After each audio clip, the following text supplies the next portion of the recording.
Jawabannya adalah kode kehormatan adalah suatu norma atau nilai-nilai luhur dalam kehidupan para anggota gerakan pramuka yang merupakan standar atau tingkah laku seorang anggota gerakan pramuka. Kode kehormatan di kalangan gerakan pramuka terdiri atas janji atau satya yang berupa trisatya dan ketentuan moral atau dharma berupa dasa dharma. Selanjutnya, prinsip dasar kepramukaan. Iman dan takwa kepada Tuhan Yang Maha Esa, peduli terhadap bangsa dan tanah air, sesama hidup dan alam, peduli terhadap dirinya pribadi, taat kepada kode kehormatan pramuka. Sejarah pramuka di dunia pertama kali dimulai pada saat Baden-Powell menuliskan pengalamannya dalam buku Scouting for Boys pada tahun 1908.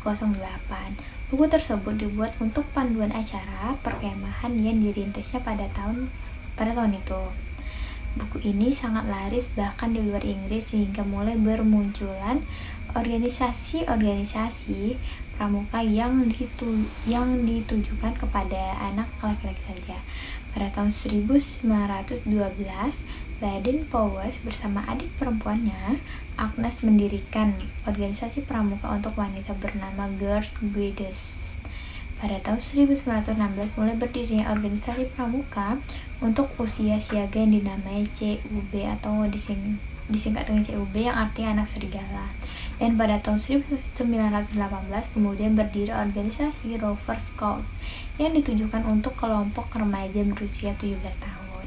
Baden-Powell kembali mempublikasikan bukunya Rompering to Success pada tahun 1922 yang berbicara tentang seorang pemuda yang mendayung perahu sampannya menuju pantai kebahagiaan, tepatnya pada tanggal 30 Juli sampai 8 Agustus 1920 di Olympic Hall, London. Kegiatan Jambore dunia pertama kali diadakan dan diikuti sebanyak 800 peserta dari 34 negara. Dalam kegiatan tersebut, pada akhirnya Baden-Powell dinobatkan sebagai Bapak Pandu Dunia. Selanjutnya yaitu sejarah pramuka di Indonesia.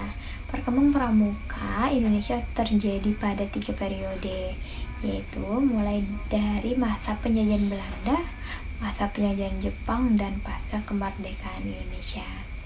Gerakan pramuka Indonesia lahir pada tahun 1961, merujuk pada Kepres Republik Indonesia nomor 112 tahun 1961 tanggal 5 April 1961 tentang panitia pembantu pelaksana pembentuk gerakan pramuka. Organisasi kepanduan ini kemudian diperkenalkan secara resmi kepada masyarakat Indonesia pada 14 Agustus 1961. Tak lama setelah Presiden Republik Indonesia memberi anugerah Panji Gerakan Pramuka melalui Kepres Republik Indonesia nomor 458 tahun 1961. Sejak saat itu tanggal 14 Agustus dianggap sebagai hari ulang tahun Gerakan Pramuka dan diperingati setiap tahun hingga saat ini.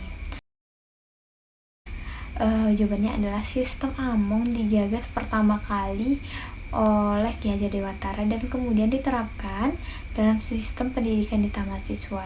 Kini sistem Among tetap banyak dianut dan diterapkan dalam dunia pendidikan, tidak terkecuali pendidikan kepramukaan di Indonesia yang ikut menerapkan sistem Among.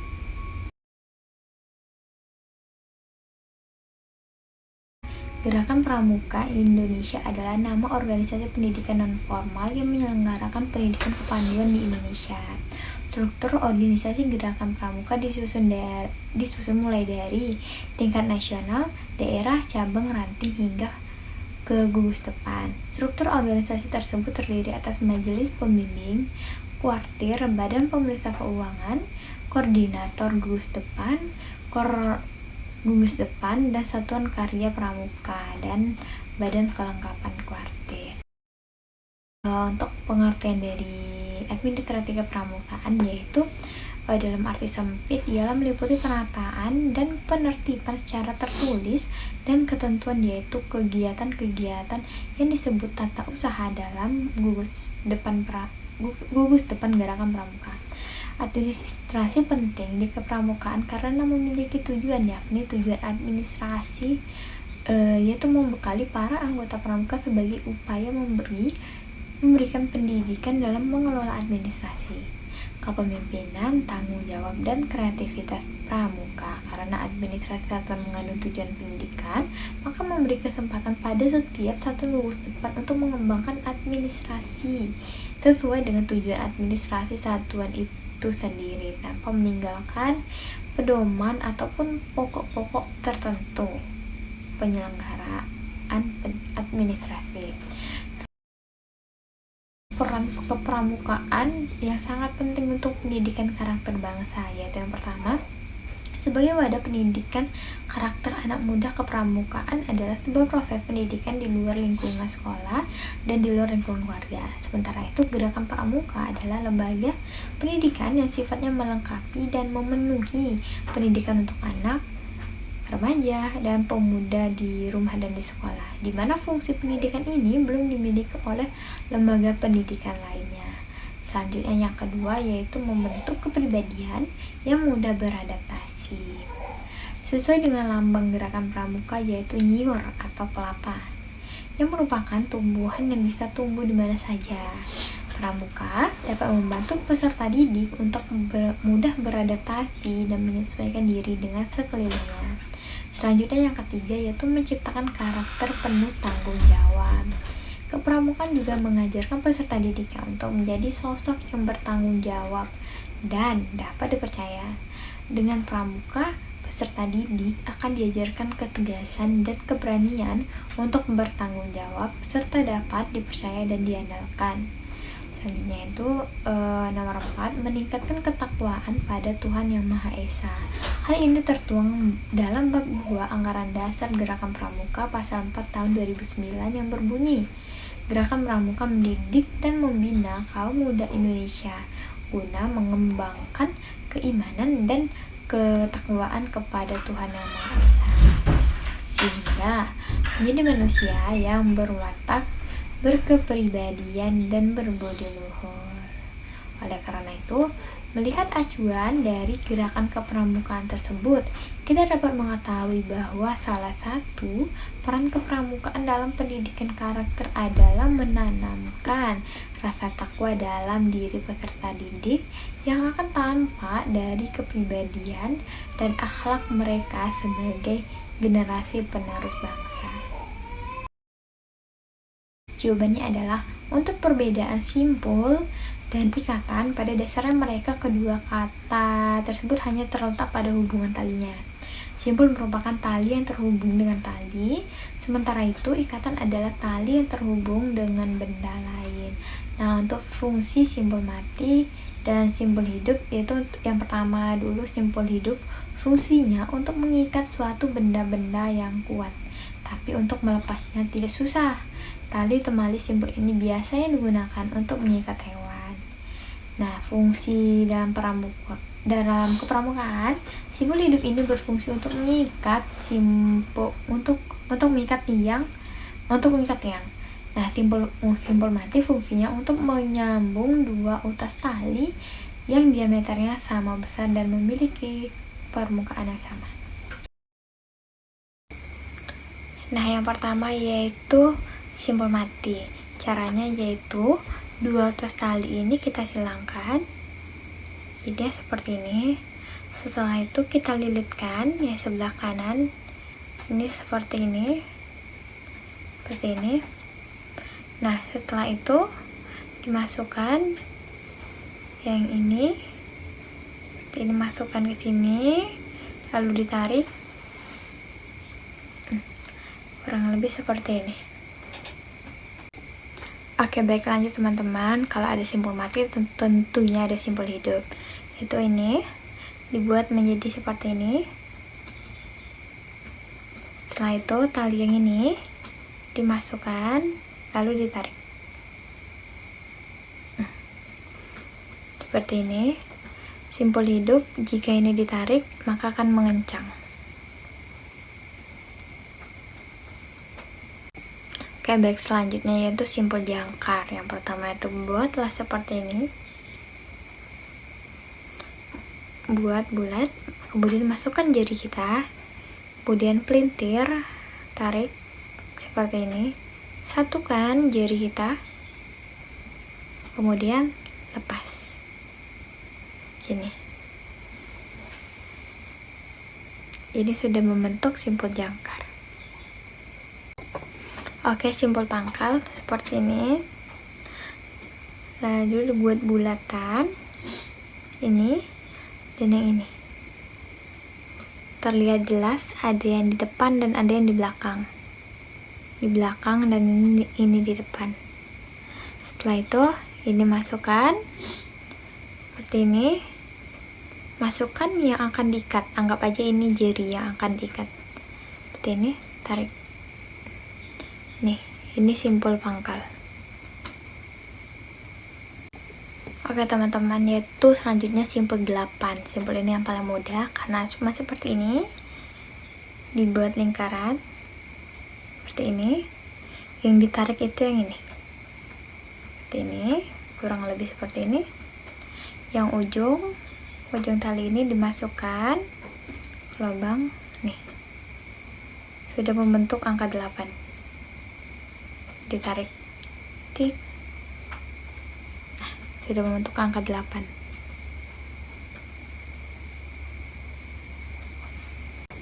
Oke teman-teman, lanjut ke simpul lasso. Nih, sama kayak sebelumnya, dibikin lingkaran seperti ini. Yang tali ini taruh di atas telunjuk kanan atas. Nih. Dan yang ini masukkan ke lingkaran ini lewat bawah, tarik dan masukkan ke yang ini lewat bawah. Selanjutnya masukkan ke lubang tadi, lalu tarik. Simpul lasso ini biasanya itu untuk binatang ternak. Kurang lebih seperti ini. Oke. Dan yang terakhir itu simpul tambat. Ini talinya kita menggunakan alat bantu lengan. Buat seperti ini. Setelah itu tali ini dililitkan dengan tali yang di belakang. Ini. Seperti ini. Kita naikkan ke atas, masukkan ke tali yang di atasnya. Tarik. Setelah itu taruh di jempol. Ikat keras.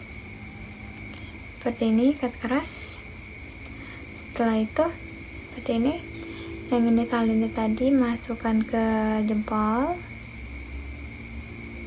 dan tali yang tadi diambil. Tadi diambil. Nih, kurang lebih seperti ini. Di dalam Morse yang dihafal tentunya dengan menggunakan tanda titik dan juga menggunakan tanda strike. Kuncinya harus memperhatikan huruf A, I, U, E, O atau huruf vokal dalam setiap katanya, dan harus menghafal 26 kata kunci. Nah, yaitu huruf vokal yang selain O diganti dengan tanda titik, sedangkan huruf O diganti dengan tanda strip.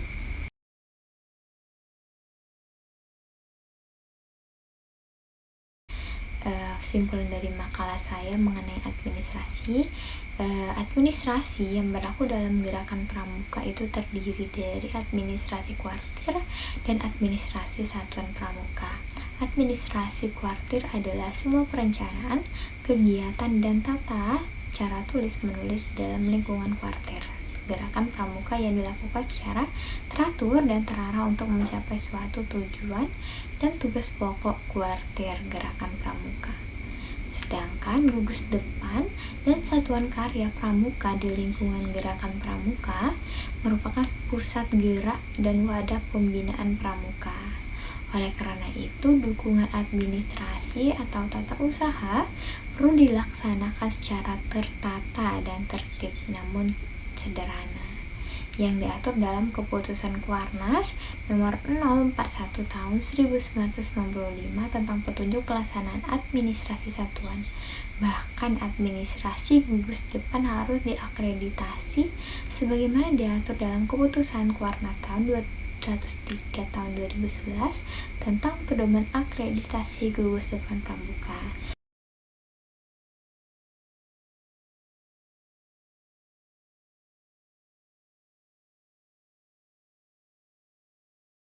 Nah, jawabannya adalah pramuka sangat penting untuk membentuk karakter pemuda bangsa. Pramuka memberikan pendidikan yang membentuk karakter seperti kedisiplinan, kesopanan, patuh pada aturan, kreativitas, dan kecakapan berpikir.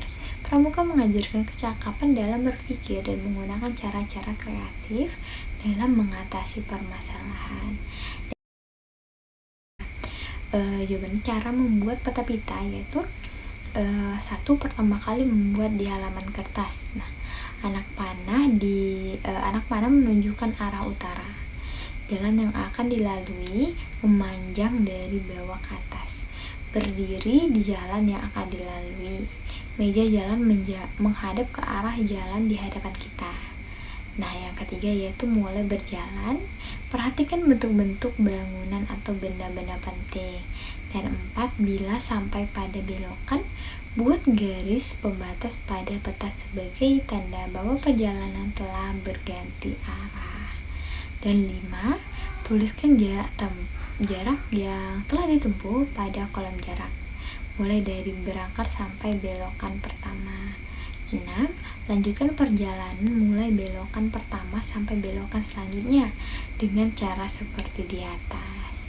7, setelah sampai, peta pita dipotong-potong pada bagian kolom sehingga kita mendapatkan peta perjalanan.